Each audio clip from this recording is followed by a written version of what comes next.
Welcome to the intersection of technology, cybersecurity, and society. Welcome to ITSP Magazine.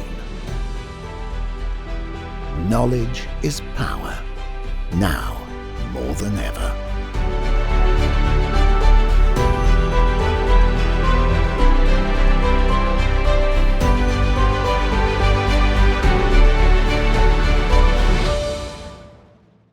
All right. Welcome, everybody. Hello, everyone. So, today we are going to talk about a very special and a very close topic to my and Megan's heart. So, this is Aastha Sahni, and I have Meghan Jacquot joining me today at ITSP podcast. And we are going to talk about transforming cyber communities with a data centric approach. Before we actually start off with our conversation, let's get started with our little bit about us, our introductions, and then we are going to head towards the topic. So, hi again. This is Aastha Sahni. I currently work as a Azure technical trainer at Microsoft. I'm also the founder and a board chair for BBVIC Foundation, which is focused on promoting women in cybersecurity and leadership within the industry. I'm also the founder of Cyber Preserve, which focus on providing mentorship to individuals who are starting off or they are pivoting their career within cybersecurity. I'm also part of the OWASP Global AppSec Review Board and ambassador at Sneak. And without any further ado, I'm going to pass it off to my partner in crime today, Megan Jacquot. Hi, everyone. This is Megan. Really great to be here with you all. And I'm a huge fan of podcasts, so excellent to be on this one. I'm a security engineer with Inspectiv. We are a smaller org that focuses on pen testing and continuous testing, basically helping people find issues. I do service delivery and research on vulnerabilities, which I love to do that research side of things. And I'm also a board chair for academics and research with BBWIC with Aastha. And I help out with a lot of different cyber orgs. For example, with Diana Initiative, I help them out with a variety of different things, including social media. And then I'm a CFP review board member for multiple organizations, such as OWASP, Day of Security, Diana once again, SANS. And so it's really a great pleasure to get to research and review things and help people get feedback. And I just enjoy that kind of mentorship side of things from an academic perspective. So we're going to talk in our next slide about why we're actually here. What are we doing today? So we have an agenda for this. We're going to be talking about some community challenges that exist. We did some research about what people are experiencing themselves. So we're going to get into that research survey, who participated, what our findings were. And then we're going to go into some parts about international survey respondents. So right now, Aastha and I are speaking to you from the United States, but we had respondents from all over the world, which was fantastic. And then we'll discuss where we see different pieces with career pivots and lateral movements, even once you're already in cybersecurity, if you want to pivot over to another side of things. And then getting back to that international piece to it, conferences and travel, right? So Aastha and I've met up at a variety of conferences over time, and we're also here again at RSA in 2023. So it's great to get to do that travel, but how do you actually do that? And so we'll talk through some of the issues that we see, the potential solutions, and what we think are questions to ponder and key takeaways that exist. Next slide. So, starting with that question, why are we here today? Why are you listening today? Well, we hope that you, like us, believe that diversity is a really critical and essential piece to having strong teams in cybersecurity. And we know that a lot of progress has been made, but there's still a lot of barriers that exist to people who are underrepresented.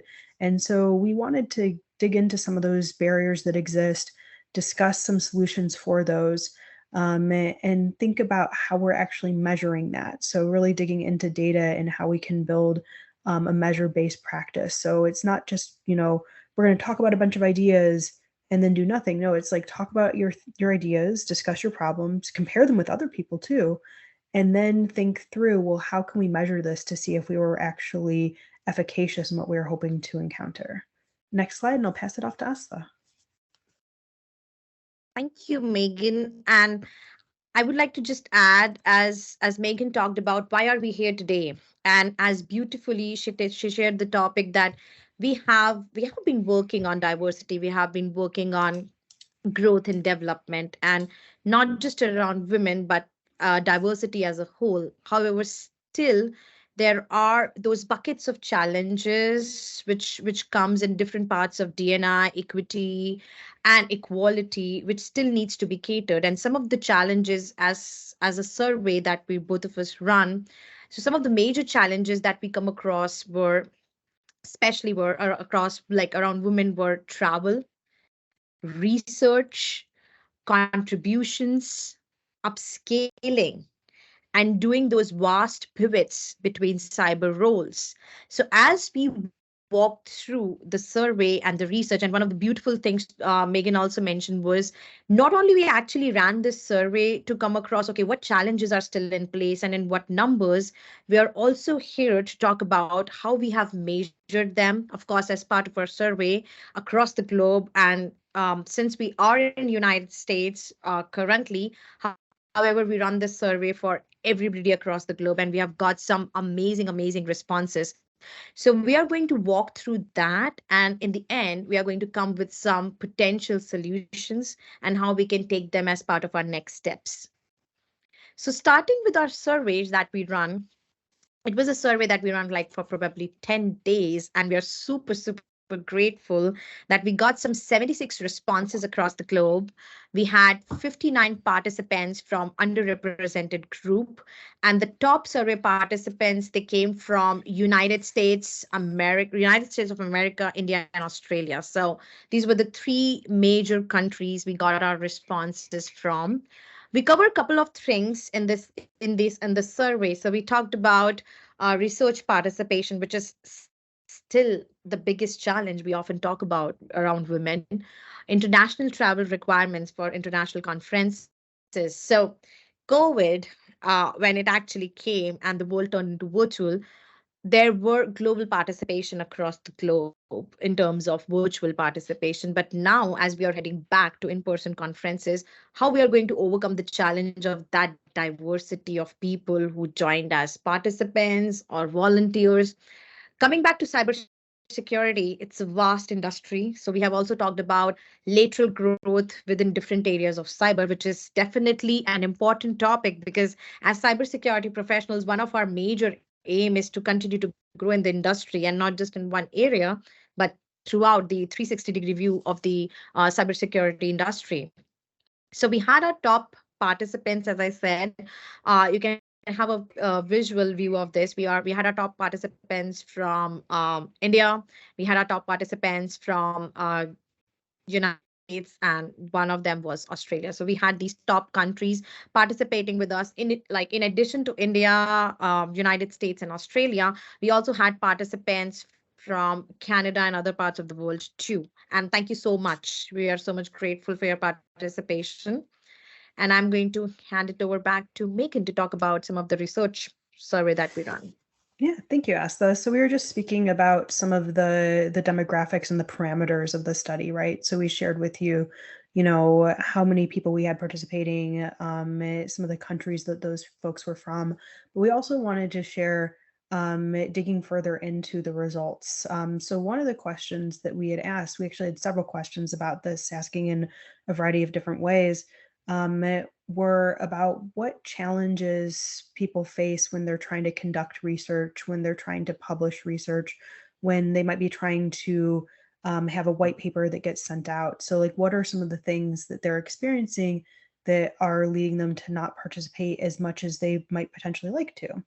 And so some of the different things that we heard back were that sometimes it can be very difficult to access data. It can also be quite expensive to devote the time and resources to conducting research as well. Other people felt that they did not have the support that they needed. So it could be from like a knowledge perspective, it could be from an organizational perspective.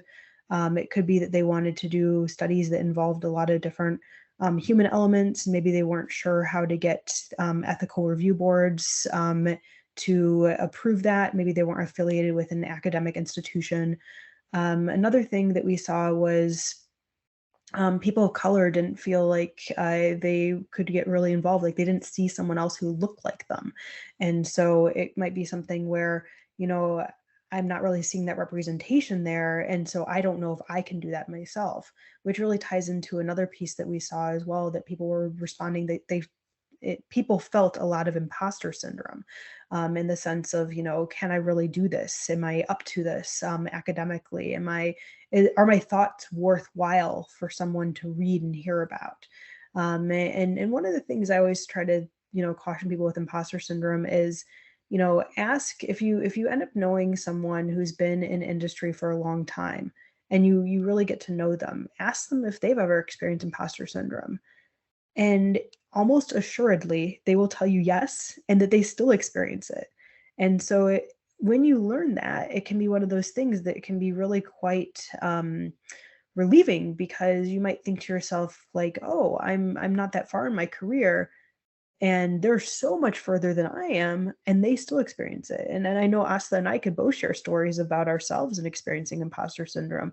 So no matter who it is that you're speaking with, they probably have experienced imposter syndrome, and they might currently be experiencing it. So it is something that many people experience. And so I really hope that that's something you can push against in order to move past that, if that is a challenge for you for conducting research. Another thing that we might see is non-competes. So there could be restrictions around the way that you are able to do data and research. One other one that we saw that kind of ties into an earlier one with it being expensive is that time piece, right? So how much time do you have to devote to it if this is like an outside project? And do you have the necessary mentorship that you might need? And a final one that people had mentioned was neurodiversity challenges. And so that could mean many different things. So it could be maybe someone is a person who has dyslexia, and they're struggling to read through a variety of different articles in order to do a literature review, and maybe they don't have the necessary accommodations for themselves in order to be able to access that information. So many different ways that could be manifested. But these are all different challenges that people supplied for us, and they let us know that they were experiencing in regards to conducting research. And we'll go on to the next slide. So another survey outcome that we were kind of interested in digging into was, if you're already in industry, so you're already working, like I had mentioned earlier that I'm a security engineer. Aastha had mentioned earlier that she is a technical trainer. Have you ever done a pivot within your career to another field of cybersecurity? It's a very vast, set of things that you can do in our industry. And so have people tried to laterally pivot? Are they thinking about it? If they have they been successful? So we have, if you're able to see the visuals along with this, we have two charts about this. So many people have thought about making a lateral pivot within cybersecurity. So of our respondents, that was 64%, so a vast majority. Several did not think about it, and then a very small portion, 3.9%, selected other, in the sense that maybe they'd gone back and forth, or they weren't sure, or they were not yet in the field. They were like a student currently. And then we had a follow-up question that was, if you've thought about this, how many of you have actually done this? And so 20%, it's still a decently high number. 20% said that they have actually made that move. A very small, very small into the majority, so 51%, so just over majority, it said no, that they had not made that move. And then some people said it was not applicable to themselves, right? So it wasn't that they were trying to move or that they had gone through the process. So we just thought that was kind of interesting to think through that, well, 64% of people said that they had thought about it, only 20% of people have actually made that move. And so then it can be interesting to further dig into, well, what are some of the issues that people ran into? And I'll pass that over to Aastha for that. Thank you, Megan. And absolutely, these were some great points that we walked through, and some of the results I completely agree. They are so interesting. And one of the things, as you just mentioned in the slide, was 64% said yes, they want to make a pivot to cyber, and out of that 64, 20% were able to move, but 51% is somewhere saying no. And that's what we are going to further talk about in terms of challenges that comes when you try, like when individuals are trying to make a lateral pivot within cybersecurity.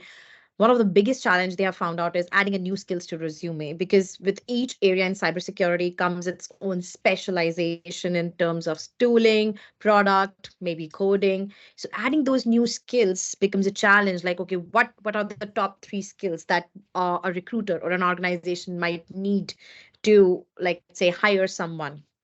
Second most important thing was building experience and demonstrating that skills. And I think this is one of the biggest challenges. Megan and I also agree. We have made those pivots, but it has never been easier. I would say it has never been easier, because building that experience on with your own learning and then demonstrating that skills and then convincing that you have those skills is, I would say, the biggest challenge that we have seen as in terms of response in the survey as well. Another important factor that individuals have shared is there is lack of awareness and guidance and mentorship. And why this is coming through as part of lack of awareness is many times individuals have no clue if they can make such pivot.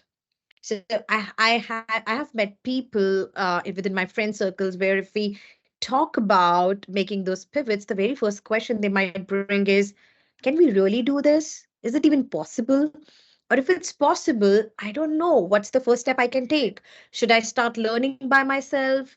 Maybe should I take a certification? If not both, then maybe I shadow different roles within the company. What's the right way to come up with this, and how to start with this? And the next important challenge, as we proceed towards this journey of lateral pivots, is appropriate salary. Many times, and in this survey as well, we have seen that people sharing their concern that if I'm making a pivot from one area to another, I was not getting the right salary. And one of the biggest reasons, I have personally faced this as well, is when you're making a pivot, you're bringing your own experience to that area, but maybe to the recruiter or the hiring team, they may consider you as new, and no one wants to move back Mhm. to a lower salary when you have like 7 to 8 years of experience. So you wouldn't want to do that. And I think this is something, from recruitment perspective and how we share our JDs, to job descriptions, in terms of hiring, I think this is a very deep thought we have to start giving, because people want to make pivots. People want to understand cyber as whole. And these salary factors and competition, many times people say that, why would someone hire me when we already have people working in this area? Then why me? Then why I become the most appropriate candidate? So some of these challenges that we have come across in terms of lateral pivots are something really to ponder upon, and how we can bring these solutions into place so that not only the organizations and the recruiters, but also the individuals who are planning for these pivots are better prepared, and they have the right guidance. They have the access to right communities and resources to move forward with those lateral pivots. And as we talk about these lateral pivots, another important challenge that we have come across, and me myself, many times this has happened with me as well. As part of being in the cybersecurity industry and being heavily active in the community side, and love for speaking, and not only speaking, but love for attending these conferences, meeting our friends, meeting our colleagues across the globe, travel and conference again become a major topic since uh, Corona or COVID has brought this world together in the last 3 years. We have kind of experienced a change in our perspective in terms of diversity. We have started to know more about different countries, different cultures, even though we were virtual. And when it has come back to a point where we are moving towards the in-person conferences again, We actually put out a question and survey where we wanted to ask participants, are you familiar with international travel? If yes, then how much? So we got like literally close to 70% response, like 70% of our six responses that we have got, they have said, yes, I'm very much familiar with how international travel occurs. Many times you might need to apply for a visa, many times it's a visa on arrival. So people they are aware about this. 30% said no, we are still figuring out how do we make those travel plans and how does this really happens. And when it comes to the real participation on these conferences, we have got like number between, if I'm not wrong, it's somewhere between 55% or so who said that we were not able to participate in international conference, and a very small number, 20% said that yes, we are able to travel and make that difference, meet people. But this wide difference of saying the yes to knowing that how international travel happens to actually making that travel is again the biggest hurdle. And this biggest hurdle is accompanied by travel cost. Like many times we have not just women, but we have overall diversity of people of any gender traveling throughout different countries for these conferences. But many times cost of travel stay becomes a question. Individuals, let's say, who are coming from developing countries, they are looking for opportunities for scholarships. They are looking for opportunities if their travel can be covered, or in if any ways their stay can be covered, or if not both, they really want to know how this process works, in how much time they can apply for visa, in how much time this travel can practically happen, and what support they can get in terms of the organizers or in terms of various women and diversity communities in place, how we can support them in those circumstances. So this was also a very interesting number that we received as in terms of participation, and of course in terms of conferences and travel. The next slide that we are heading towards is actually about those potential solutions. So Megan and I, we have walked you through some couple of challenges in terms of three major categories, which is research, lateral pivot, and travel and conferences. Now, though we have chosen a part of the bigger challenge in the industry right now, but among these, the majority ones, we have come up with some potential solutions or directions in which we as a community, as a global community, can start to work towards in order to increase, let's say, in terms of research. We should start building some research boards, some research boards which are common to multiple communities. We have participants not just coming from different countries in a single community, but we also have cross community participants who are collaborating through these research board, which can give, I think, birth to a variety of ideas. Many times we feel that we are only facing certain challenges, but when you come across those discussions and board, you start finding solution by joining hands together. When it comes to travel, how we can provide financial assistance, how we can make people more aware about scholarships. We do have certain conference scholarships in place, but many time individuals are not aware about them.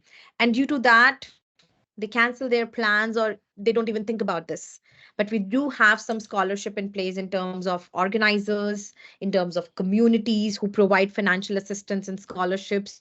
So how we can make a centralized resource for creating this awareness so that individuals are more aware, so that they can plan their travel better and they can take advantage, maximum advantage of networking, learning new things, and of course, travel can like change your perspective for life. So we would like to propose some of these solutions. And for rest of the two, I'm going to hand it over to Megan again. She'll talk more about them.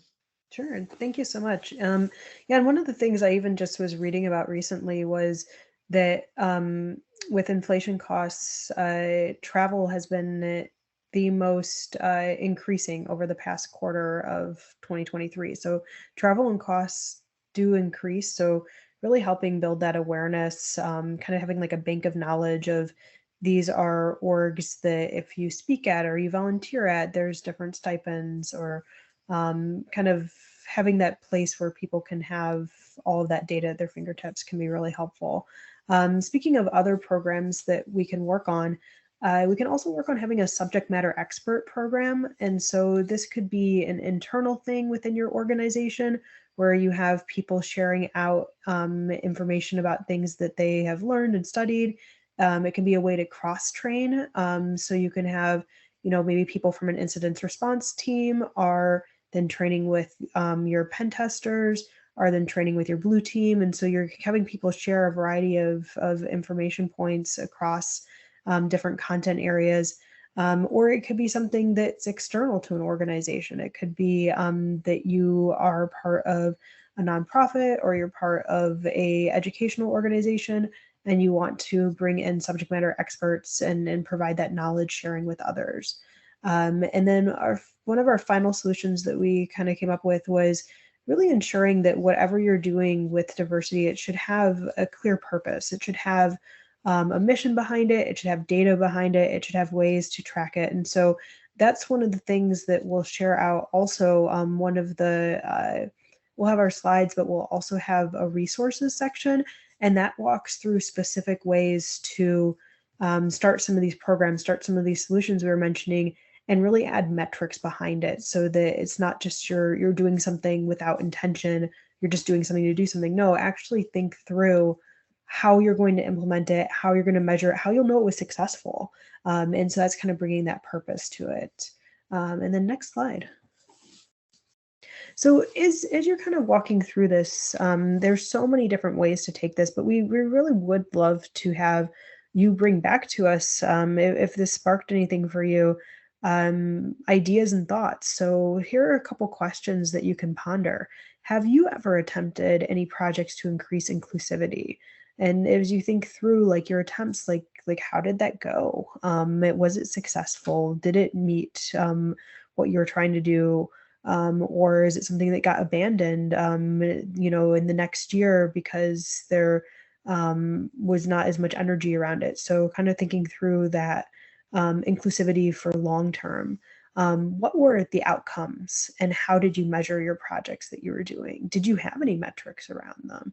And so none of this with like any sense of like, oh, you're doing that poorly or anything. No, it's just more just to get you to think about what you were doing and have a reflection about it. And then what ideas do you have, or what ideas does your organization have for reducing barriers to help people and have a more inclusive cybersecurity community? So those are some questions that we came up for you to ponder. And then we'll be closing out pretty soon. Aastha is going to go to the next slide, and we've got 4 final next steps for us to cover. Thank you so much, Meghan. Absolutely. There are definitely questions to ponder upon after this discussion. And as through this survey, we have come across some of the ongoing challenges. It's very interesting to learn about these learnings and how we can turn them into some next steps and solutions. And one of them that we came up together were, how can different communities come together? Because we not only have diversified communities within one same country like United States here, but we also have different women communities or diversity communities which are built out of LGBTQ plus and other underrepresented groups. So what all communities we have in different countries, how we can come up together and bring those challenges, learn about those challenges from a different perspective. So we all know that we have challenges, but it's important to know with respect to a specific country, how they are differing. So it's important to come together and bring those challenges together in one place and discuss about them and work towards a solution. How community members can play a role. And this is very interesting because often in communities, we have these founders, we have these great strong teams running these communities together, bringing opportunities, bringing things that can become effective and impactful for the growth of members. But imagine yourself as a member of a community, how you can make a change by paying back to the community. What all learnings that we have in place as part of community development, how we can pay back, how we can participate more, how we can question more, how we can become an integral part of communities by being a member and by bringing those changes for rest of the members and the overall community. And I think that's very, very interesting. And the other two points that we are going to discuss is something Megan is going to bring to you and are definitely very closely related to the 2 points that I have talked about. Yeah, thank you so much. So how can we then identify global diversity challenges, right? So we brought up a bunch of challenges that we identified and kind of thought through, and I had survey data around. So what are some other challenges that exist? And it's not just one thing to come up with the challenges. We also want to formulate the solutions, which connects with a quote that we have here that I think is just absolutely perfect. So there's a quote by Betty Williams: "There's no use talking about the problem unless you talk about the solution," right? And so that's so much of what we wanted to bring here, was looking at data, seeing what people were saying were their issues, and then also stating these are some solutions, but then finding out from people who might be listening, like, what are your ideas for solutions? And, like I brought about before, the diversity with a purpose, right? So it's like, how can we make sure that we're executing a diversity with a purpose, that we have metrics around it, that we have a reason for what we're doing? And so those are kind of our final next step questions to leave you with. And we really hope that you're able to soak this in, think through it, and bring back some ideas of your own. And we'll go to our final slide. And so this is how you can follow up with us, both Aastha and myself, Megan. We are reachable via social media. We're fairly active.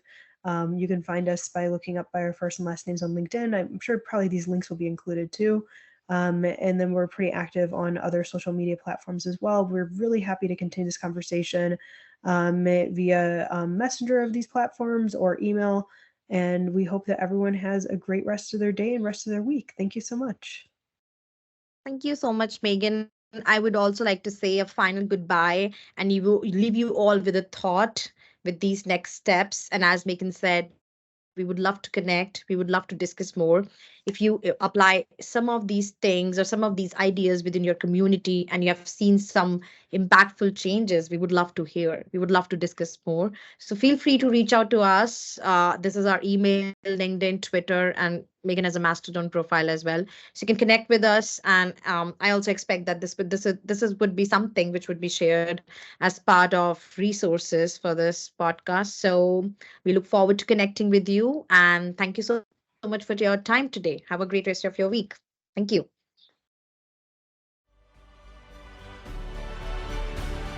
We hope you enjoyed this conversation. If you learned something new and this story made you think, then share ITSPmagazine with your friends, family, and colleagues. If you represent a company and wish to associate your brand with our conversations, sponsor one or more of our columns. We hope you will come back for more stories and follow us on our journey. You can always find us at the intersection of technology, cybersecurity, and society.